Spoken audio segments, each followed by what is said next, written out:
இந்த கதையில வர மாமியார் பெயர் சுந்தரி அம்மாள்.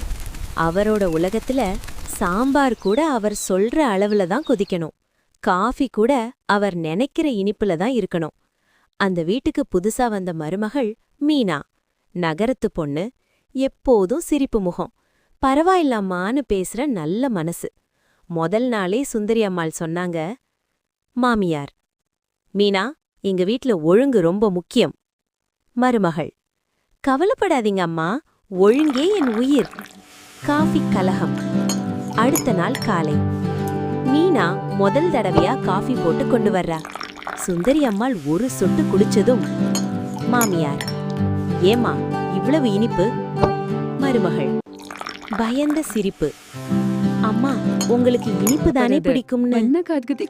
அது மிதமான இனிப்பு, இது சர்க்கரை பாயசம் மாதிரி இருக்கு. அடுத்த நாள் மீனா காஃபில சர்க்கரைய ரொம்ப குறைச்சு போட்டா. ஒரு சொட்டு குடிச்ச மாமியார், மாமியார், என்னம்மா காஃபியா இது, டிகாஷன் மாதிரி கசக்குது.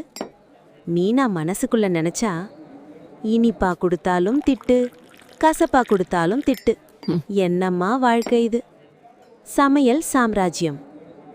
ஒரு நாள் காலை மீனா ஸ்பெஷல் சாம்பார் பண்றா.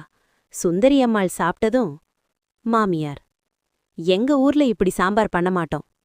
மருமகள், அம்மா கொஞ்சம் புதுசா ட்ரை பண்ணலாமே. மாமியார், புதுசா வேண்டாம், பழசே போதும். ஒரு நாள் காலை சுந்தரி அம்மாளுக்கு லேசா உடம்பு சரியில்லை. மீனா அமைதியா வந்து அம்மா மாதிரியே அவர் ஸ்டைல்லயே காஃபி போட்டு தர்றா. சுந்தரி அம்மாள் குடிச்சதும், மாமியார், இன்னைக்கு காஃபி நல்லா இருக்கு. மீனா ஆச்சரியமா பாக்குறா. அந்த ஒரு வார்த்தை மீனாவுக்கு பெரிய பரிசு மாதிரி இருந்தது. மாலையில சுந்தரி அம்மாள் தானே பேசுறாங்க. மாமியார் மென்மையான குரல், மீனா, நானும் ஒரு காலத்துல மருமகள் தான், அப்ப யாரும் எனக்கு புரிஞ்சுக்கல.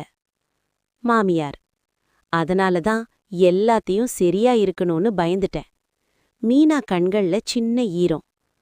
மருமகள், அம்மா, இப்ப நீங்க எனக்கு மாமியார் இல்ல, அம்மாதான். அன்றிலிருந்து அந்த வீட்ல காஃபியும் மிதமா இருந்தது, சாம்பாரும் சுவையா இருந்தது. அதைவிட முக்கியமா மாமியாரும் மருமகளும் மனசால நெருக்கமா இருந்தாங்க. அன்பு புரிதலா மாறினா உறவுகள் சண்டை இல்லாம சிரிக்கும்.